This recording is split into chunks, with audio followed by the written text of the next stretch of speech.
เอากราบทักทายสบายดีพ่อแม่พี่น้องปองป่ายวันนี้ก็สิมารีวิวบ้านพี่น้องสำเร็จแล้วพี่น้องบ้านทรงโมเดิร์นอยู่บ้านโนนย่างสำเร็จเด้อเรียบร้อยแล้วสำเร็จโครงหลังคาพี่น้องสำเร็จเดี๋ยวที่ให้ไปเบิ่งภายนอกพี่น้องนี่พี่น้องยังบ่เห็นอยู่นี่เบิ่งด้านข้างด้านนี้ทิศเหนือด้านทิศเหนือพี่น้องสำเร็จแล้วมันนี้ส่งงานพี่น้องสไตล์โมเดิร์นเด้อพี่น้องสำเร็จในมือวันพฤหัสวันที่16พี่น้อง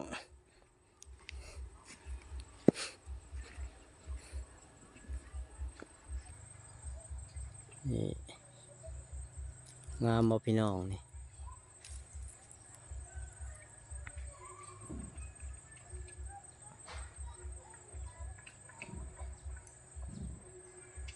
บ่เห็นมุมหลังคาหลังน้อยเนี่ยบ่เห็นพี่น้อง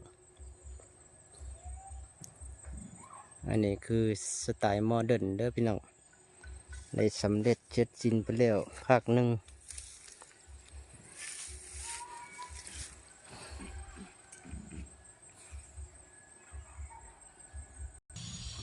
อันนี้คือด่านสายทิศใต้ตะวันตกพี่น้อง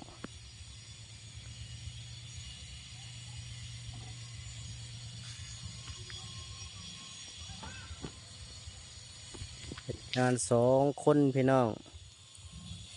สำเร็จภายใน14 มื้อพี่น้อง14 มื้อสำเร็จเงินนี่ก็ความกว้างมันก็ประมาณ8 เมตรคูณยาว4 เมตรทั้งหมดยาว14 เมตรเนาะรวมทั้งยาว14 เมตรพี่น้องนี่ความยาวของเฮือน14 เมตรยังเห็นกระทับเซ็ตมาเด้อมาฆ่ากันเองนะอันนี้ตัวนี้อันนี้คือกระเดิบอันนี้แต่บ้านคอยเขาห้องกระเดิบหมาหอนผู้ใดสนใจทักมาเด้อพี่น้องราคาคุยกันเองพี่น้องรับเหมาทั่วไปบ่ว่าบ้านน้อยบ่ว่าบ้านใหญ่รับได้ทุกมุมทุกบอน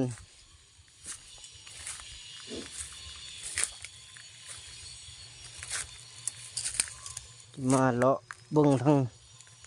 อันนี้ทิศเหนือ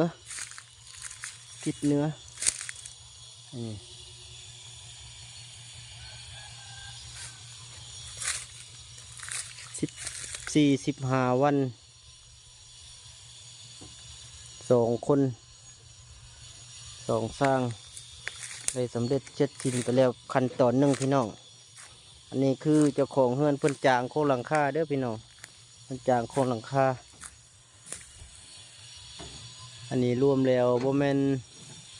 ไอเจ้าของเฮือนซื้อเล็กเองประเภทไออุปกรณ์เครื่องเฮือนอลูซิง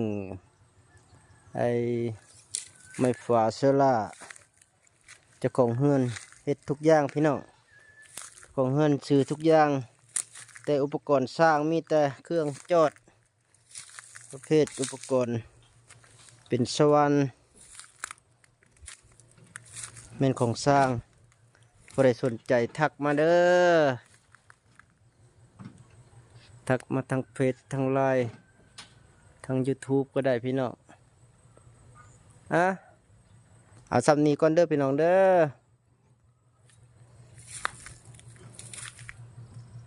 เดี๋ยว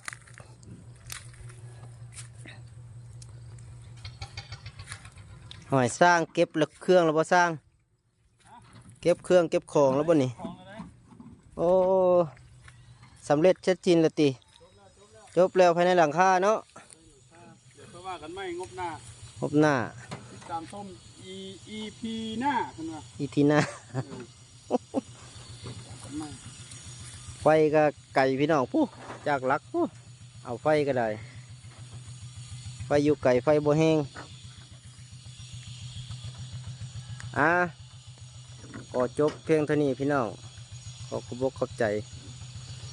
หลายๆเพื่อนชิดมิตรสหายคู่สุขคนขอให้อยู่ดีมีแห้งมีความสุขโอเค